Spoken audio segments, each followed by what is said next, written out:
የአለባበስ ጉዳይ አንድ የቤተክርስቲያን ፈተና ሆኖ ምዕመናን ግራ እያጋባቸው መሆኑ ያው ሁላችንም የምናውቀው ሀቅ ነው። እንደ እድል ሆኖ የልብስ ጉዳይ ነው አሁን ለእኛ ፈተና ሆነ እንጂ በቀደመቿ ቤተክርስቲያን ደግሞ የነበረው ፈተና አለባበስ ሳይሆን በነገረ ክርስቶስ ላይ ያለው አስተምህሮ፣ በተለይ እንደ ኢትዮጵያ ስንመለከት ትልቁ ውዝግብ ያስገባ የነበረ፣ ብዙ ጎራ ይከፍል የነበረ፣ ብዙ ክርስቲያኖችንም ደም ያቃባ የነበረውና ያገዳድል የነበረው የነገረ ክርስቶስ ትምህርት በ19ኛው ክፍለ ዘመን ደግሞ እንደምታውቁት ይሄ ደቂቀ እስጢፋኖስ የሚባሉት ከተነሱ በኋላ ያኛው በክርስቲያኖች መካከል ትልቅ ጎራ ይከፍል ነበረ። ኢትዮጵያን በብዛት የክርስቲያኖች ደሴት ስለነበረች ከእምነት ጋር ማለት ከባህል ጋራ፣ ከአለባበስ ጋራ፣ ከትውፊት ጋር እና ከመሳሰሉ ጉዳዮች ጋር የሚነሱ እና የሚጣረሱ ባህሎች አልነበሩም።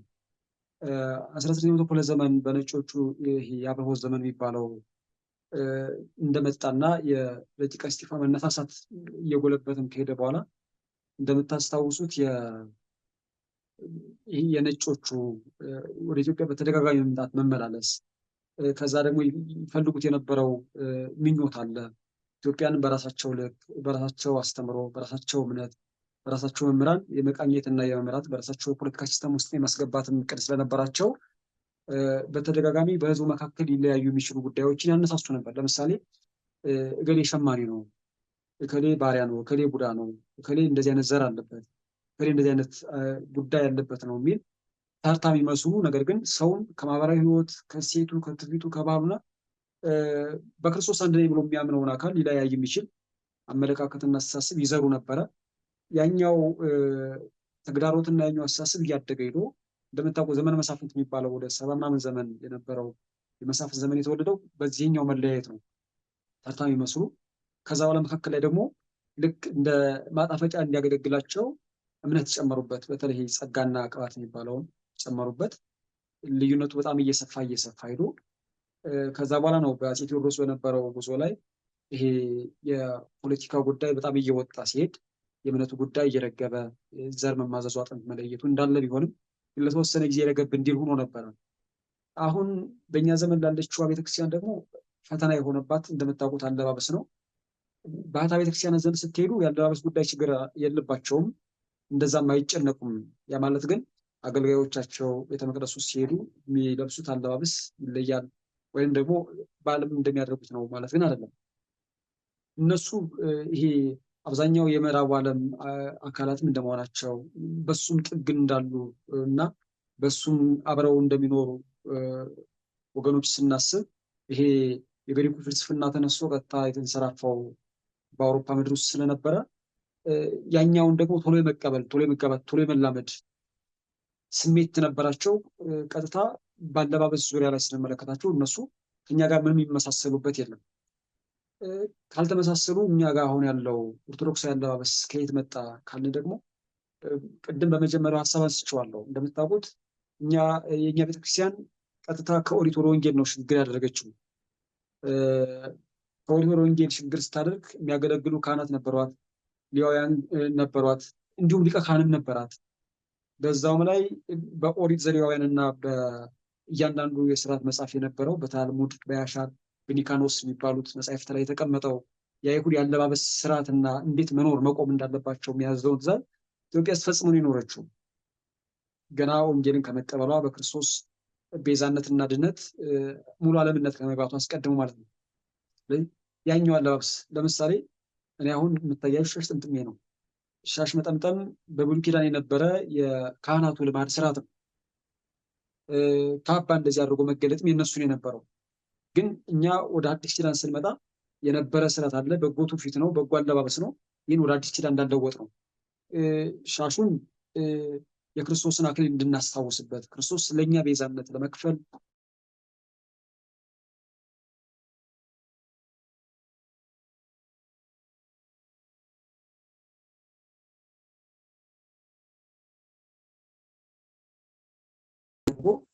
በቅኔ ማህሌቱ እንዲሁም ቤተክርስቲያን በምትገለጥበት ስፍራ በዛ ልክ እንታያለን ማለት ነው። ግን መሰረቱና ጥንቱ በኦሪት የነበረውን ስርዓት የሚያስታውሰን ነው ማለት ነው። እነሱ ደግሞ እንዳልመታደሉ ያኛው አልነበራቸውም። ምክንያቱም ከእስራኤል በተስፋ በትውልድም በዘላለግም በጉዞም በእምነትም ያልሆነች የሆነች ሀገር እንደምታውቋት ኢትዮጵያ ብቻ፣ ሌላ ማንም የለም። አትመንላቸው ለምሳሌ ግብፅ ብትሄዱ እንደዛ አልነበረም። ኦሪት የምትቀበልበት ስርዓትም አልነበራትም። ለእስራኤላውያንም የነበረችው የምታውቁት ነው። አርመን ብትሄዱም እንደዛ፣ ሶሪያ ብትሄዱም እንደዛ ከአሕዛብ መካከል የነበሩ ሀገሮች ናቸው። እቺ ግን ተለይታ ተስፋ የነበራት ሀገር ናት። ያኛውን ከመቅደስ ከታቦት ከመስዋዕት ከሊቀ ካህን ከመቅደስ አሰራር ከእያንዳንዱ ጉዳይ እስከ ንዋያት ድረስ ያለውን ስትመለከቱ ያኛው ምንጭ ሆኖን ዛሬ የምንኖርበታለን። ታዲያ በዚህኛው ስርዓት በዚህኛው ያለባበስ ወግና ማድረግ የነበርን ሰዎች አሁን የሴኩላሩ ዓለም በጣም እየጠነከረ ሲመጣ አለባበስን ብቻ አይደለም አእምሮን በደንብ እያጠበ ሲሄድ ሰው አእምሮ ሲታጠብ የነበረውን ትውፊት እየናቀ ታሪኩ ምንም እንደሆነ እያሰበ የሚከተለው ሃይማኖት የሆነ ተራ ሰዎች የፈጠሩት የፍልስፍና እሳቤ እንደሆነ ወይም ደግሞ ሃይማኖተኞች ሰዎች ብቻ የፈጠሩት እሳቤ እንደሆነ እያመነ ይሄዳል። ከዛ በኋላ ይሄ ውጭ ወዳለው ነገር መቀየር ይጀምራል። ሰው ራቁቱን ሲሆን አእምሮ ራቁቱ ውስጡ ራቁቱን መሆን ሲጀምር ውጭ ላይ ያለው ልብስ ምንም ላይ መስለው ይችላል። ሰው ውስጡ ላይ ጸጋ ሲኖርበት መሸፈል ሲኖርበት በአተ እግዚአብሔር መሸፈል ሲኖርበት፣ ስለዚህ ለራሱ ውጭ ላለው አካሉ ማፈር ይጀምራል። እንዴት እንዲልቆም እችላለሁ፣ እንዴት እንዲልገለጥ እችላለሁ ብሎ አፊረ ገጽ የሚባለው አይደል የምናስታውሰው፣ እሱን ገንዘብ እያደረገ ይሄዳል። አባቶቻችን ሐዋርያት እንደነበሩት መድኃኔዓለም ክርስቶስ እንደተገለጠበት እመቤታችን ቅድስት ድንግል ማርያም እንደኖረችው አይነት ህይወት እሱን መኖር ይፈልጋል። ቤተክርስቲያኒቱ በነገራችን ላይ ያንን ክብር ያንን ጸጋ ነው እያስታወሰች የምትቀጥለው ማለት ነው። ከዚህ የተነሳ ዘመኑ አሁን ላለባበሳችን እውነት ነው። በተለይ እናንተ ውጭ ያላችሁ ወንድሞቻችን የክርስትናው ማዛ ያልጠፋበትን በወጉና በማዕረጉ የተሰራውን ልብስ ለብሶ በትክክል ለመገለጥ ምናልባት እንዳላችሁበት ቦታ ሸምታችሁ ገንዘብ ማድረግ ያን መልበስና መገለጥ አትችሉም። በጣም አስጨናቂ ነው፣ ፈተና ነው። ያኛውን ፈተና የሚቀረፍበትን መንገድ እንዴት እናመቻች ነው ሊሆን የሚችለው መፍትሄው እንጂ እንደው ስላጣን እንዲህ ስለሆነ ስለቸገረ የቤተክርስቲያኒቱ አሰራር እና የመጣችበት ትውፊቱን እንቀይረዋል አንልም። ምክንያቱም አይደለም እኛ ኦርቶዶክሳውያን አይደለም በአካል የምንገለጥና የምንንቀሳቀስ በታሪካችንና በትውፊታችን መገለጥ የምንችል እኛ አማኞች ቀርቶ የትኛውም ዕቃ የትኛውም ነገር ያለ ልብስ ያለ ማሸጃ እንኳ ቢመጣ የለም አይደል? ተርታ የምንለው ነገር መርፌ እንኳ የራሱ የሆነ ልብስ አለው። ስሪጁ የራሱ የሆነ ልብስ አለው። ልብሱ እንኳ የራሱ የሆነ ልብስ አለው። ታሽጎ የሚመጣበት የሚሸፈንበት የሚገለጥበት። ካልተሸፈነ ምናልባት አሮጌ ሊሆን ይችላል፣ ትጌ ሊያርፍበት ይችላል፣ የሆነ ነገር ሊያድፍ ሊቆሽ ይችላል፣ ከሚፈለገው አካል ላይደርስ ይችላል። ስለዚህ እኛ ደግሞ የለበስን የክርስቶስን አካል ስለሆነ በክርስቶስ ልበሱ ወለ አዲስ ልብስ አይደል? አዲሱ ልብስ ክርስቶስ ልበሱት ወይንም ወለበስክሙ ወለ አዲስ ልብስ ዮሐንስ አፈወርቅ አዲሱ ልብስ ለብሳችሁታል ነው የሚለው። ስለዚህ በልብሱ ላይ ደግሞ ሌላ ልብስ ምድር ላይ እስካለን ተጋድሏችን እስክንጨርስ ድረስ ምንገለጥበት። ምክንያቱም ነጭ ስንለብስ ተስፋችን እናስባለን፣ ትንሣኤ እንዳለን እንረዳለን። ትምህርተ መስቀል ስንለብስ በዛ ስንገለጥ የምናሳየው ኦርቶዶክሳዊ ትውፊትና ባህል ስላለ ከዚህ አንጻር የተነሳ ቤተክርስቲያኒቱ ያለባበስን ስርዓት ሕግ አስቀምጣ ደንብራ እስካሁን ድረስ በዚህ እየተገለገልን እንገኛለን ማለት ነው። ስለዚህ ይህ አለባበስ እንዴት ይቀጥል ከተባለ አሁን ባለበት ቤተክርስቲያኒቱ የመቅደሱ አገልጋዮች እንዳል ከነክብራቸው ባሉበት፣ የቅኔ ማህሌቱ አገልጋዮች እንዳል ባሉበት፣ እንዳል ከነ ልብሳቸው ከነ ጌጣቸው ከነ ውበታቸው ከነ ለዛቸው። ምክንያቱም አንድ የጠመጠመ አንድ መስቀል የጨበጠ አንድ በክብር የተገለጠን ካህን ስናይ ሰውየው አይደለም የሚታየን፣ ሰውነቱ አይደለም ከሰውየው በስተጀርባ ያለችው ቤተክርስቲያን። ምክንያቱም ልብሷ የቤተክርስቲያን ነው፣ የተጠመጠመ ቤተክርስቲያን ነው፣ ሁሉ አለባበስ ቤተክርስቲያን ነው። ስለዚህ ምን አይነት ስንዱ እንደሆነች አይደለም ለውስጣዊ ስሜታችን ቀርቶ ለውጫዊ ጉዳይ እንኳን የምትጨነቅ ተጋድሏችን እስክንጨርስ ድረስ ያላትን ጥረት የምታደርግ ቤተክርስቲያን እንደሆነች የምናስተምርበት የምንገልጥበትም እንደሆነ ስለሆነ ይህኛው አለባበስ እንዲሁ መቀጠል እንዳለበት ቤተክርስቲያን ታምናለች።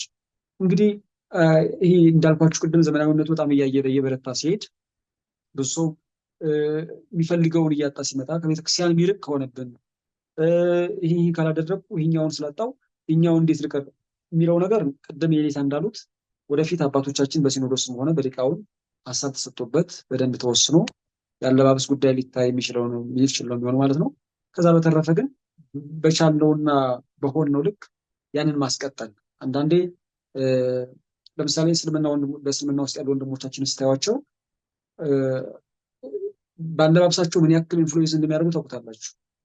ምን ያክል ተጽዕኖ እንደሚፈጥሩ አንዲት ሙስሊም ሴት አይተን የምናስታውስ እስልምና ነው፣ የምናስታውስ ነቢዩ መሐመድ ነው፣ የምናስታውስ አላህ የሚባለውን ነው አይደለ?